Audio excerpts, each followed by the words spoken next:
ملک میں جاری جو سیلابی صورتحال ہے، جو بحران ہے، اس سے پاکستان میں اس وقت پنجاب کے جو 3 دریا ہیں، راوی، ستلج، چناب، اس میں کہیں نہ کہیں پہ پانی بڑھ رہا ہے، تشویش ہے۔ گورنمنٹ نے کہا ہے کہ 33 لاکھ لوگ اس سیلاب سے متاثر ہیں۔ صرف اگر پنجاب کی بات کریں تو پی ڈی ایم اے نے بتایا ہے کہ انہوں نے کوئی 9 لاکھ لوگوں کو اور 6 لاکھ مال مویشی کو ایویکیویٹ کرنے کا انہوں نے دعویٰ کیا ہے کہ ہم نے انہیں محفوظ مقامات پر پہنچایا ہے۔ مانسون بارشوں کا جو تازہ اسپیل ہے اس کے بارے میں بھی پیشن گوئی ہوئی ہے کہ اگلے 2 دن تک یہ جاری رہے گی اور ملک کا جو بالائی حصہ ہے وہ اس میں خاص کر کے متاثر ہوگا۔ پنجاب میں بھی مثال کے طور پہ گجرات، سیالکوٹ، جہلم میں رات گئے آج کافی تیز بارش کا امکان ہے۔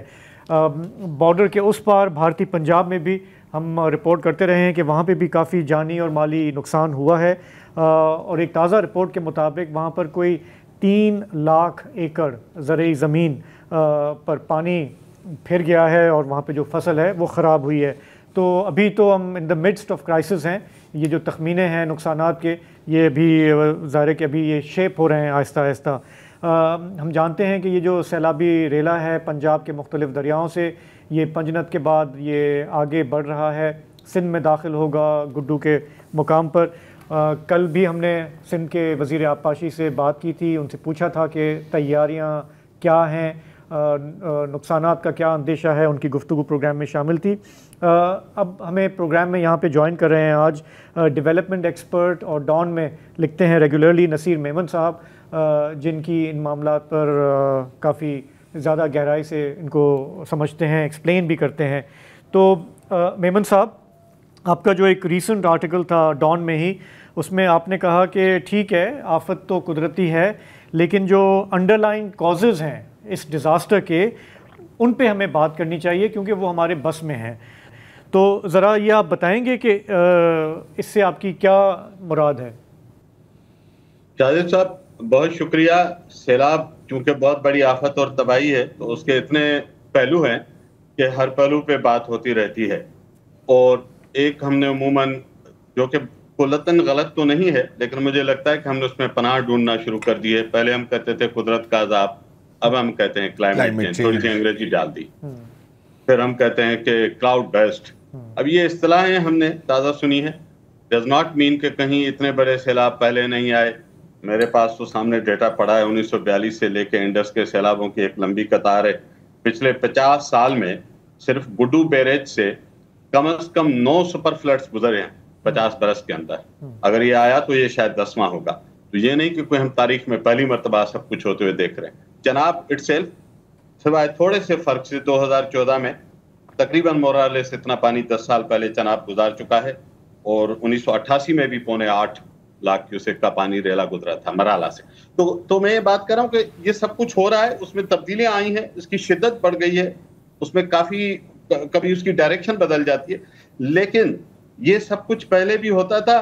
میں ایک مثال 1 سال کی دیتا ہوں۔ 1973 کا جو سیلاب تھا اس میں چناب 8 لاکھ کیوسیک کے لگ بھگ گزرا تھا، اور سکھر پہ 12.25 لاکھ سے گزرا تھا، لیکن صرف 475 اموات ہوئی تھی۔ یہ صرف تو نہیں ہے، معذرت، ایک بھی موت ہو تو دکھی بات ہے۔ لیکن اب آپ دیکھیے کہ 2022 میں سیلاب آتا ہے تو 1700 لوگوں کی جانیں جاتی ہیں۔ فیکٹرز ہوں گے ڈیٹیل میں، ایک ڈیتھ پہ نہیں جاتے، لیکن میں آپ کو اوورال بتا رہا ہوں سچویشن۔ تو یہ فرق کہاں سے آیا ہے؟ میری نظر میں 3 اہم فیکٹرز ہیں جو اس کو ایگریویٹ کر رہے ہیں، زیادہ خراب کر رہے ہیں۔ ایک جس پہ اب کافی بات چیتیں ہونے لگی ہے، پہلے میں بات کرتا تھا تو کئی دوست میرے مذاق اڑاتے تھے کہ بھائی پانی کے بیچ کے راستے پانی کے ہیں، پہلا حق ان کا ہے، ان کو خالی کر دو، جتنا ممکن ہے جلد خالی کر دو۔ یہ نہ سوچو کہ فلاں سے ڈیٹا نہیں آیا تھا، انڈیا نے اطلاع نہیں دی تھی۔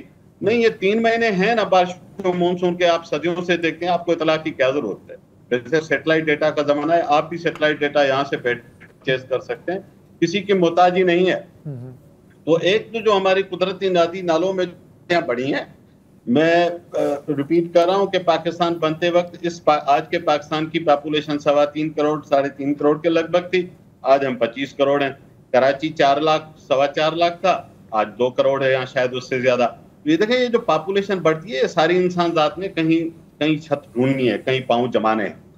تو عام آدمی کے پہنچ سے زمین دور ہونے کی وجہ سے وہ ٹپیکلی دو طرح کے لوگ, ایک غریب کی مجبوری, ایک امیر کی لالچ, یہ دونوں جا کے ان کھلی جگہوں پہ تلاش کرتی ہے جگہ.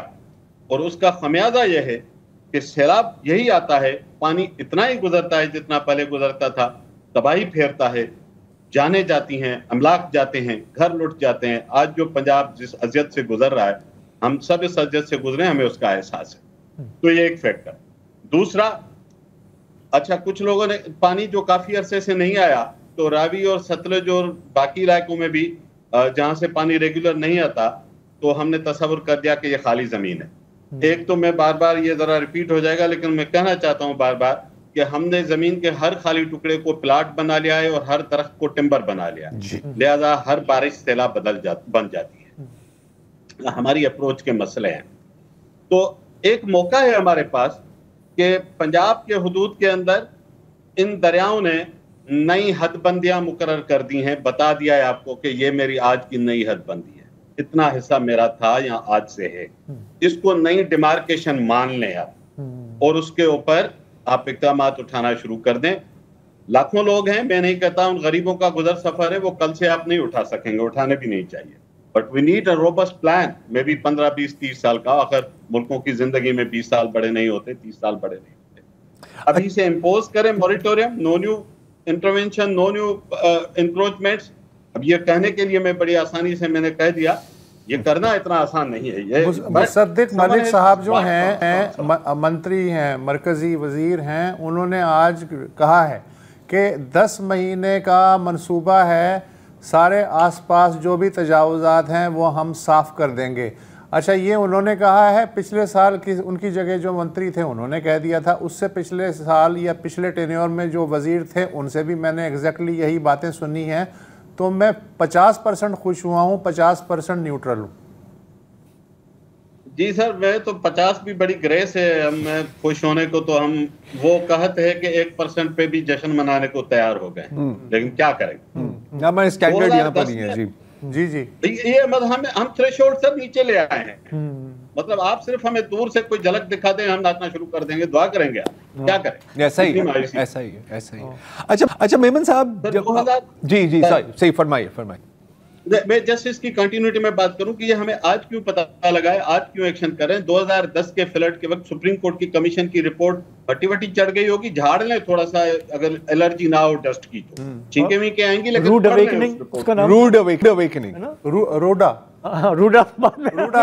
تو مطلب, لیکن وہ رپورٹ کا ٹائٹل شاید ایسا تھا, روڈ اویکننگ. اس پر بھی ہم آگے جا کے بات کریں گے. میمن صاحب, اب جب آپ بات کر رہے ہیں نا, آپ نے کہا کہ صحیح ہے انکروچمنٹس ختم کریں, یہ ساری چیزیں ہونی چاہیے.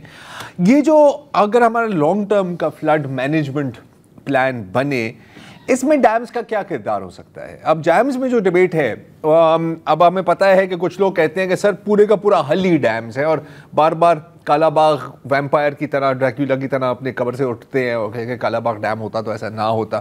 وہ ایک الگ بات ہے کہ اگر آپ پاکستان کی جغرافیہ دیکھیں تو اس فلڈ کو آپ کالا باغ ڈیم سے نہیں روک سکتے تھے. اور پھر کچھ لوگ کہتے ہیں کہ جی ڈیمز ہونے ہی نہیں چاہیے. تو ڈیمز تو پوری دنیا میں بن رہے ہیں نا, چین بھی بنا رہا ہے, ہر جگہ بن رہے ہیں. ہمارے فلڈ مینجمنٹ پلان میں ڈیمز کا کیا کردار ہونا چاہیے یا نہیں ہونا چاہیے, میں آپ سے سننا چاہتا ہوں. اور یہ بھی بتا دیجیے گا کہ ڈیم اور ریزروائر میں کیا فرق ہوتا ہے, لوگ دونوں کو ایک ہی سمجھ لیتے ہیں بعض اوقات.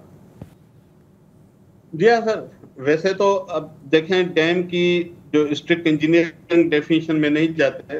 ریزروائر تو چھوٹی سائز کا, آپ منچر لیک جو ویٹ لینڈ سے چھوٹے چھوٹے یہ آپ کے ریزروائرس ہیں, ان میں ریگولیشن نہیں ہوتی, اس میں گیٹڈ اسٹرکچرس نہیں ہوتے.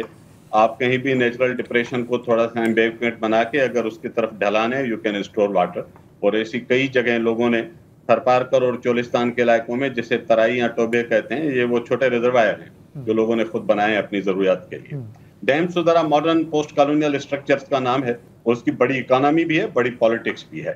اور ڈیمز پہ ڈیبیٹ تو آپ جنم کرتے رہیں, ختم نہیں ہوگا. اب میرا خیال ہے کہ ڈیم کی بات کرنے سے پہلے دیکھیں جنرلائز نہیں کر سکتے پرسکرپشن, ہر مرض کی دوا پیناڈول نہیں ہوتی. ہمیں یہ سمجھنا پڑے گا کہ اس فلڈ کی بات کر رہے ہیں. وہ تو ہمارے لیے ایک کالا باغ ڈیم ہمارے تمام درد کا علاج ہم نے بنا دیا ہے نا. اس کی وجہ ہے کہ ہمیں ہر بارش کے وقت وہ ستاتی ہے, اس کی تمنا جاگ اٹھتی ہے.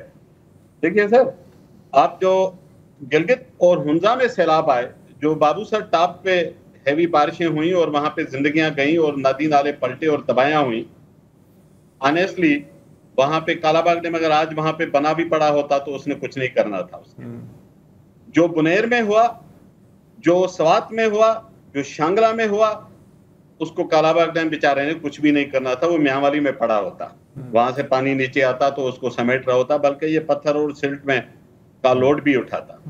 آ جائیے آپ دوسرے سیلاب پہ دیکھیں, ہر سیلاب مختلف ہے نا. تو کالا باغ ڈیم جس سیلاب کے لیے ہم بات کریں گے, لیکن مسئلہ ہے جب اس کو ہر سیلاب کا حل بنائیں گے تو پرابلم. 2022 میں بلوچستان سے پانی پلٹ کے RBOD کا بند توڑتا ہوا, فلڈ پروٹیکشن بند توڑتا ہوا سندھ میں آیا. سندھ میں شدید بارشیں ہوئیں, یہ 2 بارشوں کا اور دریا اور پہاڑی پانی کا نظام ملا, تباہی آئی. لوگوں نے کہا کالا باغ ڈیم ہوتا. تو بتائیے 2022 کے سیلاب کو کالا باغ ڈیم کیا کر سکتا؟ اب یہ جو سیلاب ہے, جغرافی سمجھنی پڑے گی نا. ہم تھوڑی سی جغرافی میری بھی بڑی کمزور ہے, لیکن بڑے نقشے وقشے دیکھ کے میں سمجھنے لگا ہوں اب کہ یہ پنجاب کے تینوں دریا جہاں سے ایک خوفناک تباہی آئی ہے, اور مجھے شدید تکلیف ہے. ہم اس وقت کل وقت جو چینل کھولیں کالا باغ ڈیم پہ بات کرتا ہے. 25-30 لاکھ پنجاب کے غریب لوگ کیمپوں میں پڑے ہوئے ہیں, کوئی ان کی خبر نہیں لیتا کہ ان پہ کیا گزر رہی ہے. مجھے تو ذاتی دوست جو بتا رہے ہیں, مجھے بڑی تکلیف ہو رہی ہے. یہ کراچی کے 2 گھنٹے کے بارش میں ماتمی نغمے شروع ہو جاتے ہیں, ڈوب رہا ہوں, ڈوبا تو نہیں ہوں. یہ 25 لاکھ لوگ سڑک پہ بیچارے گھروں سے باہر ہیں, ان پہ بات نہیں ہوتی میڈیا میں. ہر وقت یہ ہے کہ کالا باغ ڈیم کریں, ضرور کریں, بٹ میں کہتا ہوں یہ ڈسٹریکشن بھی ہو رہی ہے, یہ میں نہیں بولنا چاہتا. ایسا ہی ہے, شوشہ ہے, ایسا ہی ہے. اور وہ خوبصورت گورننس کی جو کہانیاں ہم بچپن سے سن کے بڑے ہوئے کہ پنجاب سے بڑھ کے دنیا میں کہیں گورننس نہیں ہوتی, اور انہوں نے ہمت کی ہے, بیچارے مقابلہ کر رہے ہیں. لیکن سچی بات تو یہ کہ اگر اس کا 10واں حصہ بھی سندھ میں ہوتا تو آج سندھ کی حکومت کو لوگ سڑکوں پہ گھسیٹ رہے ہوتے, سارا میڈیا.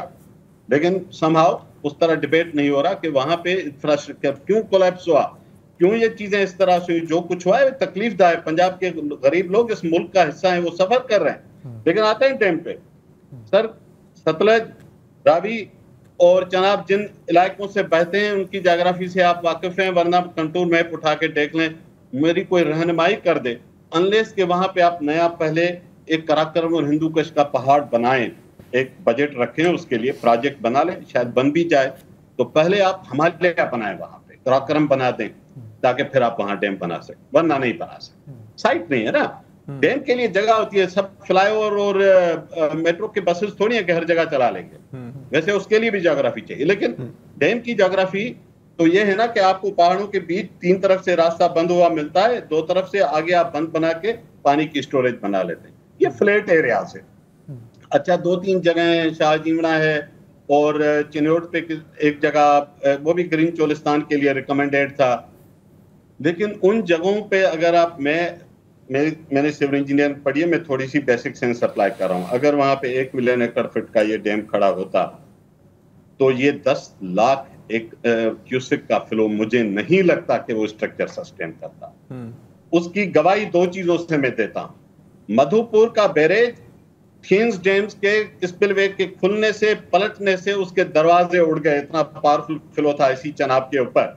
آ جائیے نیچے, ہم نے قادر پور بیریج بچانے کے لیے پنجاب گورنمنٹ نے, اور ٹھیک ڈیسیشن کیا, ان کو بلاسٹ کرنا پڑا وہاں پہ تاکہ پانی نکلے تو قادر پور کا بیراج بچے.